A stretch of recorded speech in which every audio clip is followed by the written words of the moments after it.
gis ni sa album passé apéro. Oui. yaa ngi ci def li nga xam ne mooy Dakar ci yoonu Marien. oui.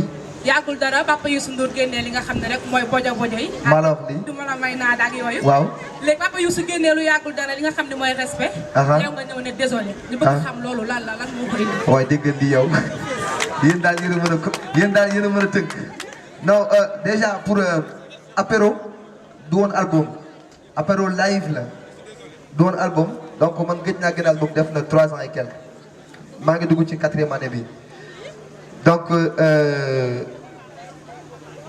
choix wu désolé titre bi ndax dama ñëw génn désolé pour contenir non le respect dafa nekk loo xamante ni c'est primordial respect képp kuy dund war nga ko am ci xale bu ndaw sax donc le choix du titre respect c'est un bon choix ah désolé du titre de dama way attention attends dama way désolé du titre dama du l'album s'appelle Symphonie daf ci am titre bu tudd désolé da nga ko bëgg a xam ndax noonu dama wax ko désolé wala dara dama nga jënd ko man daw ma Sall yaay nder waaw.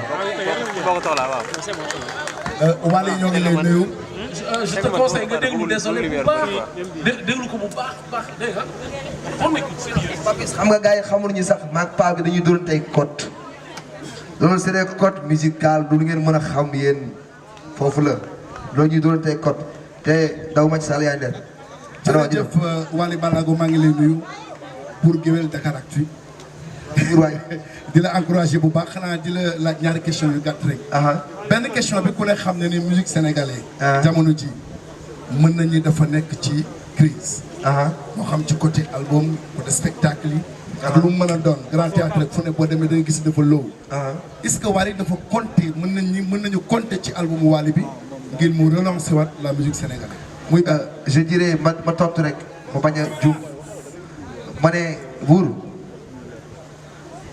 musique sénégalaise dafa am crise mën nañu wax dafa am crise d'un côté mais man je peux pas me permettre de dire ça mënu ma permettre wax loolu parce que musique bi yóbbu na ma fu sori musique bi may apporter li ma ci bëgg as néew même su fekkee jotaguma lépp yàlla def na maa ngi ciy jot dara donc musique bi am na crise d'accord mën nañ ko wax parce que nag bu ñu naxante suñu papa yi ñoo toog ñoom tamit génneetuñu musique suñu papa yi ñoo toog génneetuñu papa Thione génnewul album papa Youssou léegi la génne papa Ismaël Lô gëj na génne papa Omar Pène idem ñi nga xamante ne ñooy kàngam musique sénégalaise dañoo gëj a génn c'est parce qu'ils ont plus rien à prouver donc ñun ñi nga xamante ne ñi ñoo war a yor relève bi ñoo ñoo ci war a reyante muy nouvelle génération ku ne xam na ni boo seetoo grand théâtre la ma def grand théâtre logistique bañ fa teg ku ne xam na ni bëgguma spectacle dee son et lumière bëgguma mu dee dama lay poser waat question ba nga ñëwee grand théâtre wala ba nga amee aperçu ban idée la jox est-ce que kontaan nga wala kontaan moom. kontaan naa Wally. est-ce que gis nga son et lumière ak bu spectacle bu magnifique ou pas. dund nañu ko. dund ngeen ko. donc kon xam nga ni maa ngi ci damaa matul lépp nag parce que suñu borom rek moo mën a matal. te maa ngi ñaan yàlla ak sama staff bi man dal yàlla bàyyi ñu ànd incha allah ba li ngeen bëgg ci man xam naa ni yéen la rek moo mottale ko incha allah deuxième question bi. jërëjëf Wally sama deuxième question mooy ku leen xam famille bi ngeen bokk xam ni lépp lu ngeen di way traditionnel mooy li leen ci dàqal. waaw gis nañu ko ci sa papa Mapenda. waaw gis nañu ko ci sa papa Thione Ballago. waaw est-ce que bokk na ci ay projet Wally def une album traditionnel. waaw album international bi nag dina bëri color trop parce que. man sénégalais laa te dama war a jaay sama bopp bi maanaam su may def album international world music laay def c'est parce que damay dem topp tubaab bi du ma yóbbu sabar du ma yóbbu dara non damay leen imposer sama rythme man imposer leen li ma bëgg ñoom indi seen choix ñu boole choix yi mu nekk lu nice ñu tëgg ko album bi def naa ci un peu traditionnel ba yóbbu ko musique démb c'était mon choix pour wane ni mën naa ci facette yëpp mën naa bor bi mën naa bor bële mën naa cacabal donc ñi la demee. salaamaaleykum maa ngi nuyu képp ku teew. maa ngi lay fay. man la Dia bu Infos Rewmi. Infos Rewmi. presque laajte nañu question yi ma bëgg yëpp mais dafa am benn question boo xam ne moo nekk moom laa la bëgg a laaj. waaw. gis nañu Thione Seck woote woon na point de presse. waaw mu wax si wàllum sa emphase. waaw. ba nga déggee point de presse bi muy wax sa wàllum emphase yow lan nga si jàngat loolu moo nekkoon sama question. jàngat naa ci bu baax a baax a baax a baax a baax a baax ndax Papa Thione bàyyi la kilifa la moom moo sañ wax li ko neex ak ni mu ko bëggee ak fa mu koy waxee ak ni mu ko neexee te duñ ci def lu dul ànd ci topp ceeg moom ndax mooy suñu bàyyi mooy suñu kilifa moo ñu xalal yoon bi mais pour côté sama staff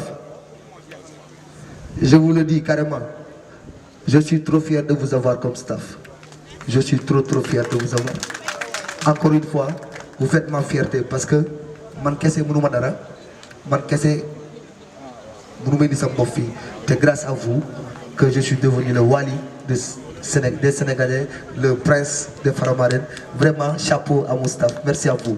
voilà kon xanaa tontu naa la. Wally je m'appelle Assane Diop rédacteur en chef du site d'information Sunu Info.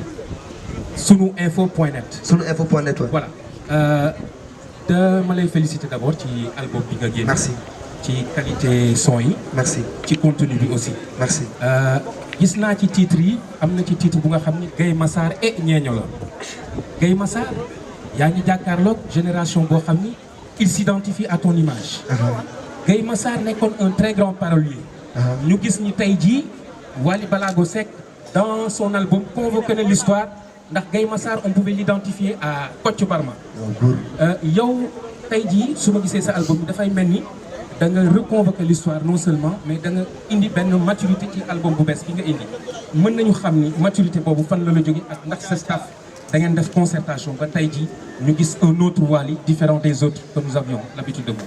merci beaucoup pour la question et je le dis et je l'ai répété encore une fois chaque fois dama koy wax maturité Wally Seck dootul lu ñuy waxtaanee parce que ku yàlla dénk soxna dénk la ñetti bant nga yor groupe bu toll nii Ramdan yor staff bu toll nii yor maison de production soo maturul vraiment day graaw trop donc maturité bi yàgg na maturité musicale la ñu war a wax maturité musicale et que ci lañ nekk nii parce que